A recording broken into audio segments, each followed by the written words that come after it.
ఇప్పుడే జీ5 app download చేయండి. చూడండి మీ ఫేవరెట్ టీవీ షోస్ ఎప్పుడైనా ఎక్కడైనా. తన మాట తీరు మారదు విక్రాంత్.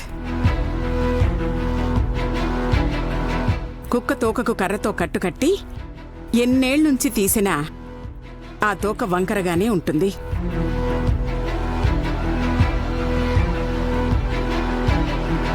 కాని వెనకటి మాటల్ని పక్కన పెడితే ముందు మాట మాత్రం తనకు తెలియకుండానే నిజం చెప్పింది. ఏంటా మాటక్క? భుజంగమణిని గాయత్రి పట్టుకోవడం వల్లే గాయత్రి ప్రాణాలు నిలబడ్డాయని.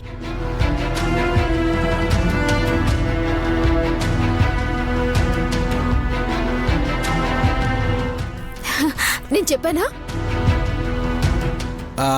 పెద్దమ్మ, ఆ మణి పిల్ల తీసుకోగానే పాము కాటేసి ఉండొచ్చు కదా. వల్లభా, ఆ మణి తీసుకోవాలని నీకు లేదా? మీ అమ్మకు లేదా? సుమనకు లేదా?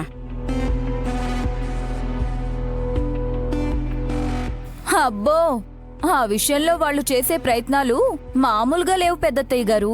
సర్లే, ఇప్పుడు కంప్లైంట్ ఇచ్చుకుంటూ ఉంటావా ఏంటి? పెద్దమ్మా, నైని పెట్టిన పసర తప్ప ఎలాంటి వైద్యం చేయించలేదు మేము. ఆ విశాలాక్షమ్మ వారిని నమ్ముకున్న వాళ్ళకి అన్యాయం జరగదు విశాల్. అమ్మగారు, భుజంగమణి వల్ల బాబుగారికి నయమైందని సంతోషించిన మేము పసిపాపకు ఇలా జరిగిందని బాధపడుతున్నాం. ఇలా జరుగుతుందని నేను ముందే ఊహించాను నైని.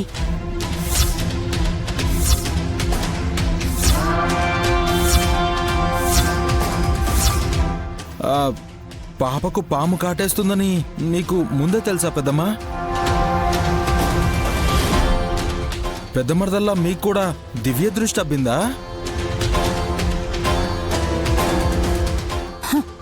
అతిగా మాట్లాడకండి శ్రీవారు. పెద్దత్తయ్య గారు నవ్వుతూనే నలిపేస్తారు. నా కొడుకు తింగర్తనంతో లలితక్కను అడిగి ఉండొచ్చు, కానీ ఇప్పుడు నేను నైనిని అడగదలుచుకున్నాను. ఏమని? ఎవరికైనా ఆపద వస్తే ముందే చెప్పగలిగే నువ్వు గాయత్రి పాపను పాము కాటేస్తుందని ఎందుకు గ్రహించలేకపోయావు నైని?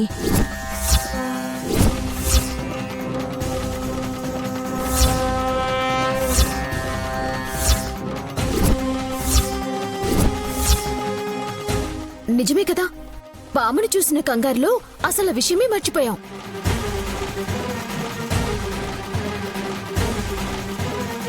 కరెక్టే కదా వదనా. అందరినీ కాపాడే మీరు గాయత్రి పాప విషయంలో ఎందుకేం చేయలేకపోయారు?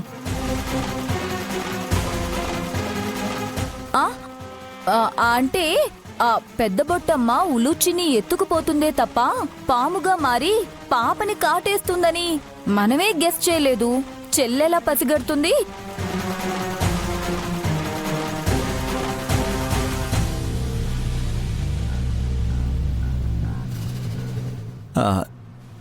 నేను కూడా అదే అనుకున్నాను.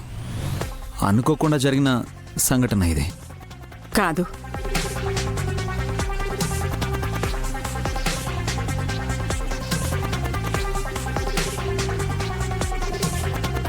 జీ5 యాప్ డౌన్లోడ్ చేసి అన్ని ఎపిసోడ్స్ పూర్తి ఉచితంగా చూడండి.